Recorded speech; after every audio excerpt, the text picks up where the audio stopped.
同出于道，只是名称不同而已，都可以称为玄妙，玄妙而又玄妙啊！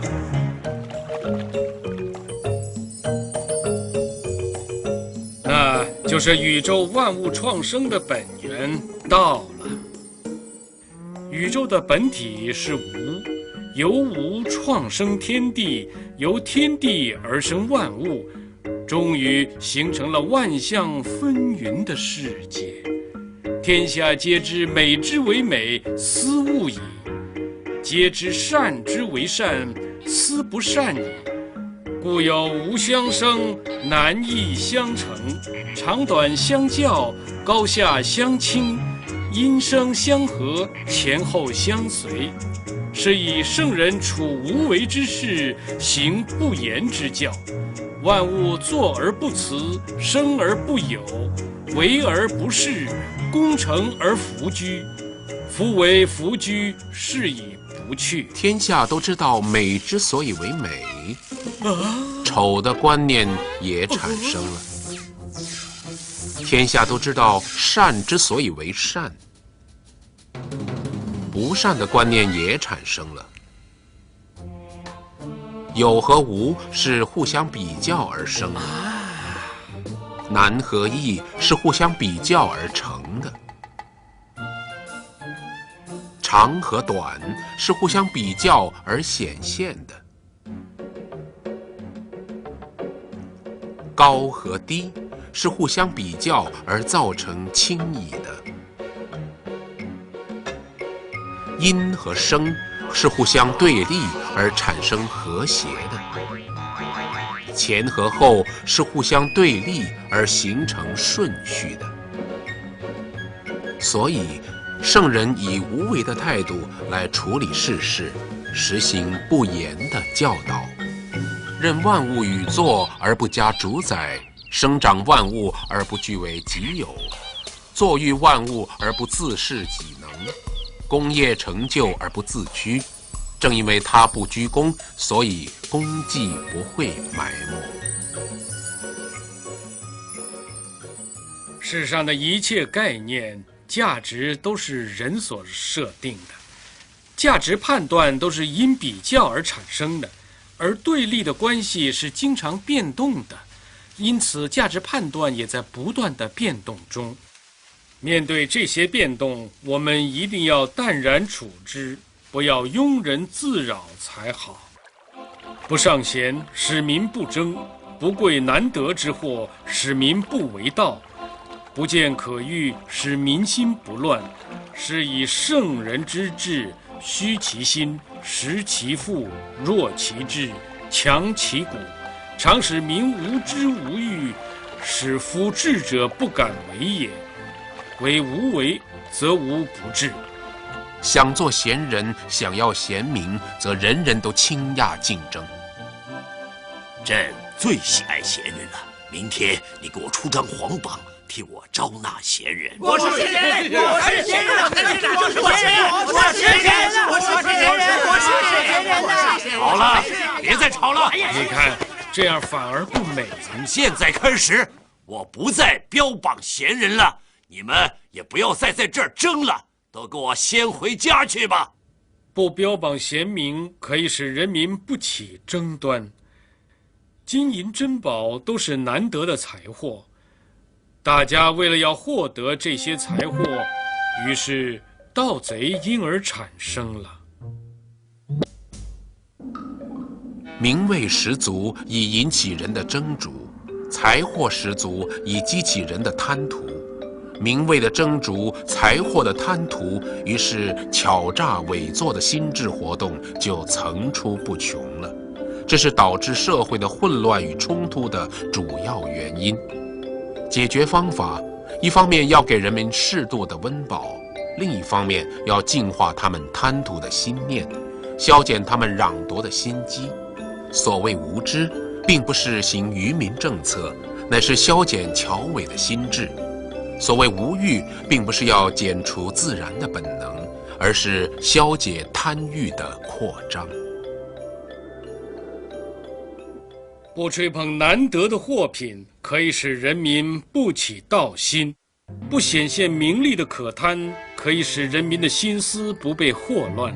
所以圣人为政，要净化人民的心思，满足人民的安保，减损人民的心智，增强人民的体魄，常使人民没有伪诈的心智，没有争道的欲念，使一些自作聪明的人不敢妄为。这样顺其自然、无私无我的治理，国家就没有什么治理不好的了。名位引起人的争逐，财货激起人的贪图，于是巧诈伪作就层出不穷了。道冲而用之或不盈，渊兮似万物之宗，湛兮似或存。吾不知谁之子，象帝之先。道体是空虚的，然而作用无穷无尽。这样的渊身却能创生万物，是万物的本源。它虽然隐没无形，似亡而又实存。我不知道它是从哪里产生的，似乎有天地就有了它。道体是虚无的，但是这个道体并不是一无所有，它含藏着无尽的创造因素，因而它的作用是无穷无尽的。这个虚无的道体是万物的根源。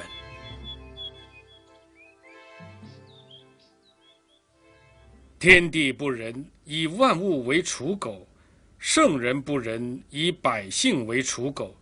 天地之间，其由头越乎？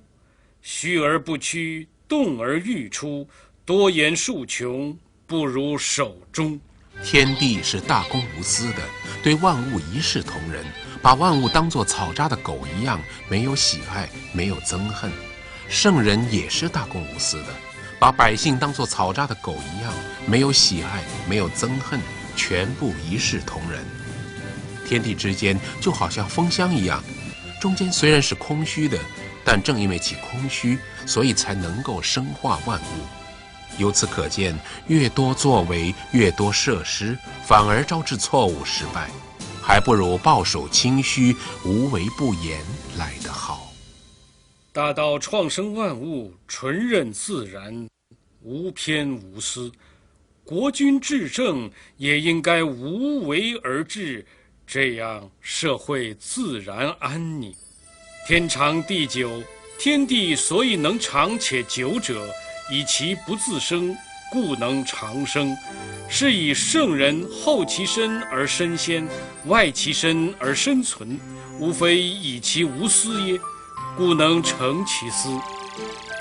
天地所以能够长久，是因为它的一切运作都不为自己，所以能够长久。圣人处处谦虚退让，反而能够赢得爱戴，事事不计较利害得失，反而深受其益。由于他不自私，结果反而成全了自己。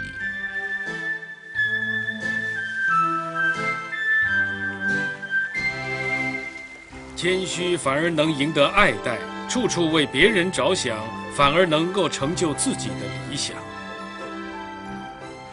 上善若水，水善利万物而不争，处众人之所恶，故几于道，居善地，心善渊，与善人，言善信，正善治，事善能，动善时。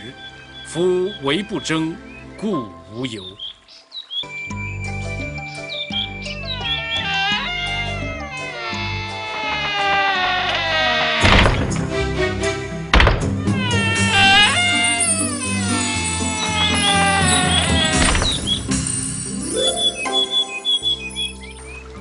本章用水性来比喻上德者的人格。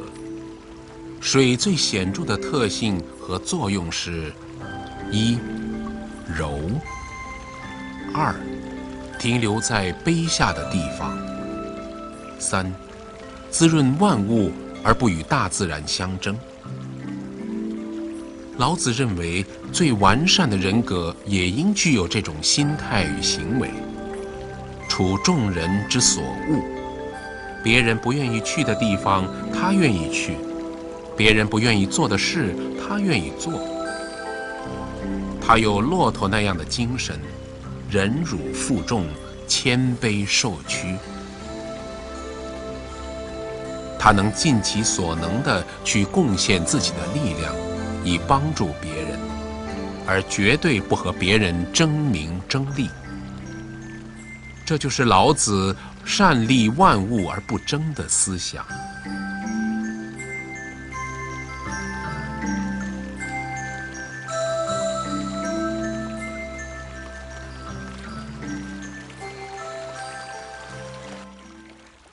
有道德的人就像水一样，水有3种特性：第一是能够滋养万物；第二是本性柔弱，顺其自然而不争；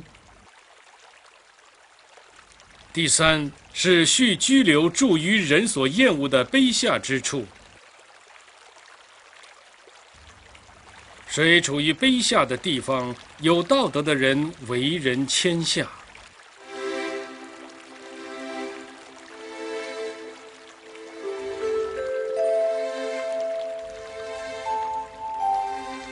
水渊深清明，有道德的人虚静沉默；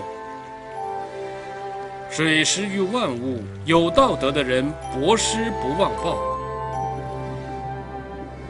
水照万物，各如其形，有道德的人所言至诚，绝不虚伪。水性柔弱，能方能圆，人能效法水的不争，就能产生利万物、谦下的效果，于是就接近道了。时而盈之，不如其已；揣而锐之，不可长保。金玉满堂，莫之能守；富贵而骄，自遗其咎。功遂身退，天之道也。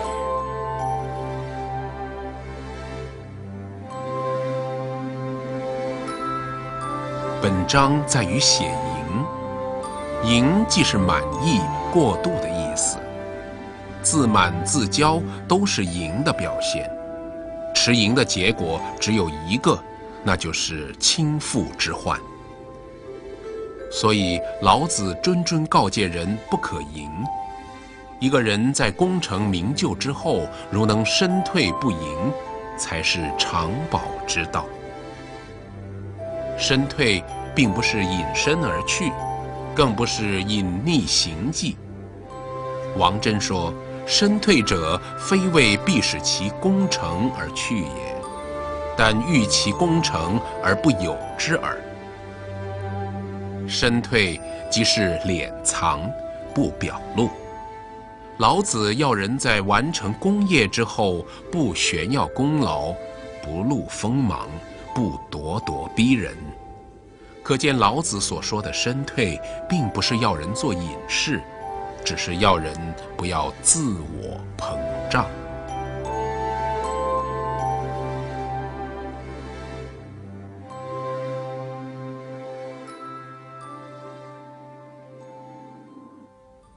盛在任何器皿里的水，太满就会溢出来。够了，够了，8分满就够了。刀锋能用就行了，如果磨得太锐利就不好了，锋芒太露就很容易折断。一个人金银财宝太多了，会遭到别人的虎视眈眈，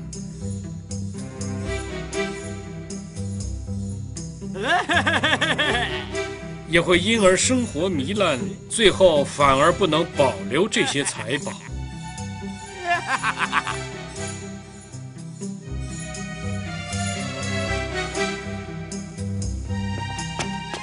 完了，钱花光了。所以人在成功之后就激流勇退，这才合于自然之道。就像上天一样，上天生万物，也是有生而不养育，有功而不自恃。载营破抱衣，能无离乎？专气致柔，能婴儿乎？涤除玄览，能无疵乎？爱民治国，能无知乎？天地开合，能无雌乎？明白四达，能无为乎？心中紧守着道，能精神和形体合一，能不分离吗？